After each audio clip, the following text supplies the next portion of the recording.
Alright. Magandang hapon mga kamugil ha. Nandito pa rin tayo sa Davao, no? Sa Sabado pa ako papunta ng Iligan mga kamugil. Pero yung ating mga nagtatrabaho doon, patuloy pa rin, no? Na kung saan trabaho nila, ceiling at saka pagpa-plastering. Yung pang-monitor natin, yung pagbibigay natin ng mga trabahuin, lagi natin ginagawa yon, no? So, makakasahan din naman yung mga kasama nating iniwan doon. Yung foreman na iniwan natin doon si Jimmy, napakagaling na po yun, no? Ilang taon na po yun sa akin at subok ko na po yung kakayahan ni Jimmy. Siya yung sinasabi ko mga kamukil na barang araw, hihigit pa sa akin, no?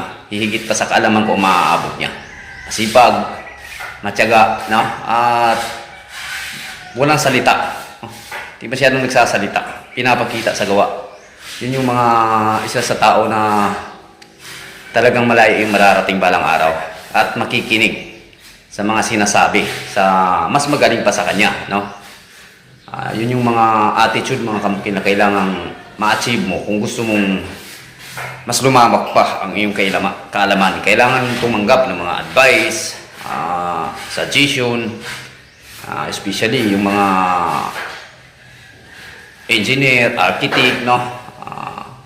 Matuto kang makinig sa mga basta usapang construction, matuto kang makinig sa mga nakakataas sa'yo at nakakaalam. Kung ikaw ay gusto mong lumawak pa ang iyong kaalaman dito sa ating larangan ng construction. Okay? So itong video na ipapaabot ko sa inyo ngayon mga kamukil. Ito yung mga isa sa halimbawa na makikita nyo sa bago kong page na gagawin. No? Magpapauna muna ako sa inyo ng isang video. At saka ko sasabihin sa inyo kung ano yung FB page na bago kong gagawin, no? Sana mga kamukil masuportahan nyo pa rin ako. Dati mga kamukil, ito yung dati ko talaga ginagawa kung saan nagtuturo ako step by step mula umpisa hanggang matapos yung isang gawain. And then sa katagalan mga kamukil, nakalimutan ko na, no? Binalikan ko yung aking mga nakaraan na mga video. Isa sa dahilan mga kamukil na kung bakit medyo humina yung views ko. Kasi sa pagka ngayon, yung tawag ko na lang maa-upload. Ipapakita no lang kung ano yung mga trabaho namin, ano yung mga finished project ko, no? Sa loob ng isang araw, ano yung natapos namin. Kumbaga, winala ko na mga kamukil yung pagtuturo na kung saan maraming nag-aabang, maraming naghihintay. Kung saan doon din ako sumikat mga kamukil dati. So ngayon, ibabalik ko siya mga kamukil kung ano yung mga ginagawa ko dati. At lesson learn na makukuha natin doon. Kahit gaano mang kataas yung naabot natin sa buhay ngayon, o ano mang estado, posisyon sa buhay, meron ka. Huwag mong kakalimutan yung mga nakaraan mo. No? Lalo na yung mga nakaraan mo mga kamukil, yun yung dahilan kung bakit nandyan ka ngayon sa kinatatayuan mo, sa posisyon mo, sa naabot mo sa buhay. No, isa sa lesson learn yun na nakukuha ko doon. So, babalikan ko mga kamukil, yung dating ako, yung dating video pinapaabot ko sa inyo. Sana masuportahan nyo yung bagong page ko. Okay? Ayan, napapansin nyo mga kamukil. Pagmamasilya ng skim coat. Ito mga kamukil, pinsan ko to.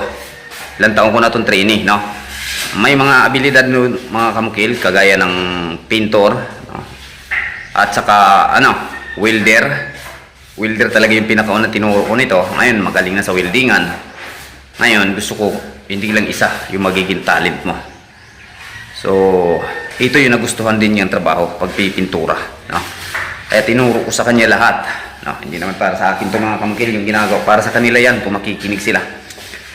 No? Kung makikinig sila, sila yung makakabenepisyo balang araw.